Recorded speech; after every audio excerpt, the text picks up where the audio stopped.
Hey everybody, this is Ronette with Freedom and Passive Income, and today we are going to do part two of the cash flow strategy. Goodness gracious, can't talk today. With the cash flow quadrant.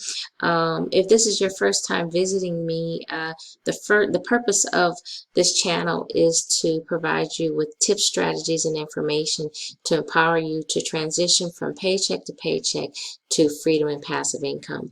If you're watching this on YouTube, if you could please like, share, and subscribe, and hit the notification bell, and then that way you will be notified whenever I upload a new video so that you don't miss anything on the content of the channel. If you're watching this on Facebook, I really appreciate you joining me and watching this video. I hope that wherever you're watching, I hope that this is going to be a blessing and be helpful to you in becoming financially fit and increasing your financial literacy.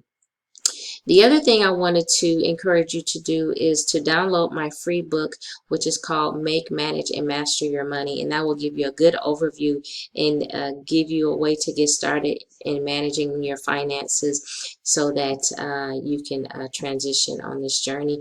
So the last video I did, we focused on the left side of the quadrant. The last video, I kept getting the sides mixed up, but so I'm so glad that you can see this, and in that way you won't get confused when I get them mixed up.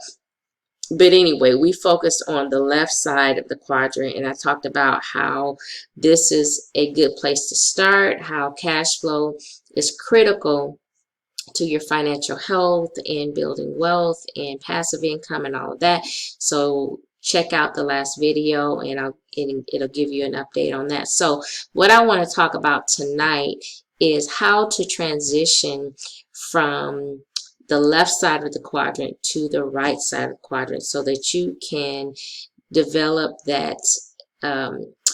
Actually, you can develop both sides of this, well, both boxes as a business owner and investor. You can develop both sides of these. I talked about before about how it's very important to diversify your assets, and we have not been given the right education on what an asset class is and what true diversification is. One of the 5 asset classes that most people have that are financially wealthy and have passive income is they have their own business. And this can seem overwhelming at first because you know, it can be a lot involved in starting your own business, especially if you're starting a traditional brick and mortar business, because you got to buy the location, or you got to rent it out, you got to build it out, you have to have employees, and then you have compliance that you have to deal with in terms of taxes and labor relations and all of that.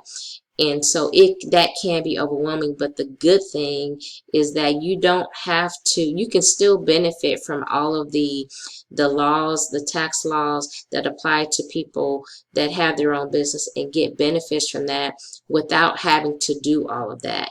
And it's actually better if you can have a business that provides you with a system. So if you look at this, if you look at the top right side of this quadrant, we're talking about transitioning from being an employee or a self-employed person to being a business owner. And I want to make sure that you are aware that being self-employed and being a business owner is not the same thing. When you're self-employed, you still own a job. And if you don't have a system of earning your income like a business owner does, you're still exchanging your time for money, which keeps you very limited. And as the quadrant says, you have no leverage and you're just pursuing linear active income. Whereas when you become a business owner, you leverage systems and processes to create the cash flow. And at that point, your ability to generate cash flow is exponential. You're not limited by just how much time you can put into an activity or a venture. And so one of the things that limits a lot of people is the money.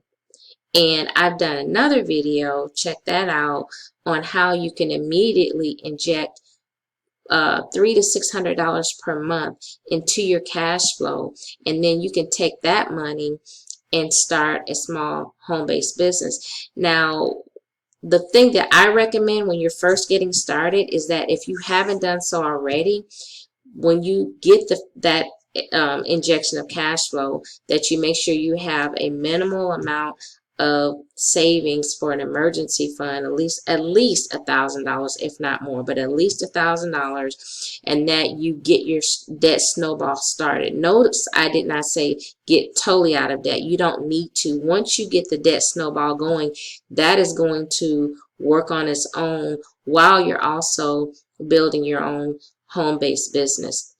And so I want to talk about the different ways that you can generate. I'm probably going to end up having to do a third video, but we'll see. But one of the ways that you can start your own business and be a business owner that has systems in place, you can purchase a franchise.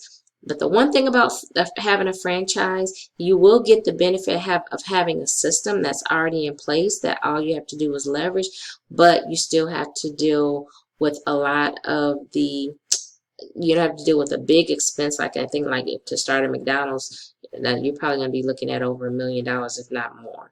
But there are a lot of other franchises that you can do if that's something that you want to do. Of course, you're not going to be able to start a franchise with $300 to $600 per month.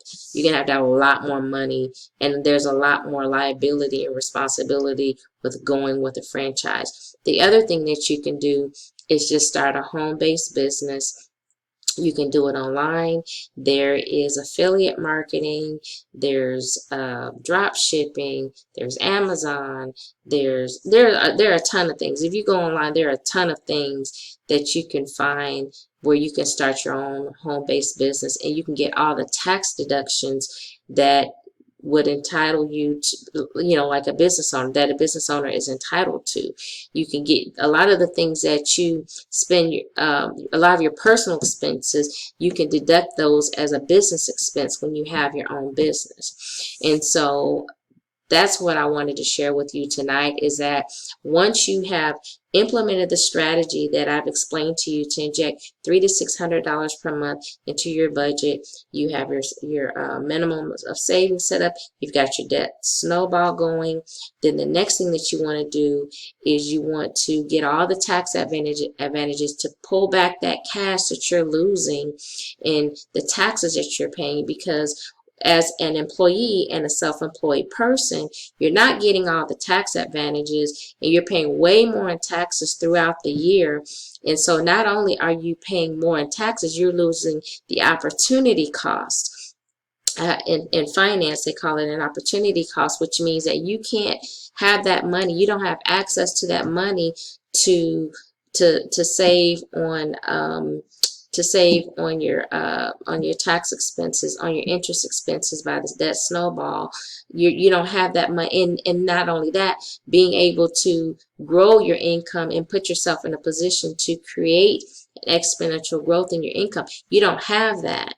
And so that's why it's critical that you get something set up that you can grow, and over time, not only, if you're still working, not only will you have the paper asset class that I've talked about in terms of stocks and bonds if you have a 401k, but you also have the second asset class of being a business owner and all the benefits that come with that.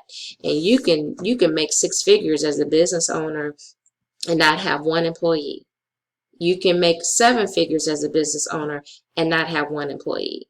And so your biggest expense as the traditional business owner, one of their biggest expenses is overhead and personnel. And then the liability that goes with that, with having employees, you have your labor relations laws and all of that. Well, you don't have to do that when you're starting a home-based business. And if you look at the description, if you're watching this on YouTube, if you look at the description below, you will see some free tutorials on how to do this so that you can get yourself up with as minimal cost as possible, but still be able to leverage all the tax benefits and all of the residual income that you can build being a business owner. And that will put you in the 90, and being able to acquire 95% of the wealth that really only 5% of the population has. So I don't want to make this video too long. I think what I will do is I will do another video on asset classes, and we will talk about that next week. And so if this is beneficial to you, if you give me some feedback, in the comments, like, share, and subscribe. Let me know if you have any questions about anything, or if there's anything else that I need to elaborate on to help you make this transition. Again, make sure that you download my free book, Make, Manage, and Master Your Money. There's a ton of resources and free information that you can access in the description if you're watching this on YouTube. Anyway, all the best to your success, and I will see you in the next video. And next time we will talk about what the real asset classes are and how you can put yourself in a position to start growing those asset classes and acquire income producing assets so that you can have a residual passive income. All the best.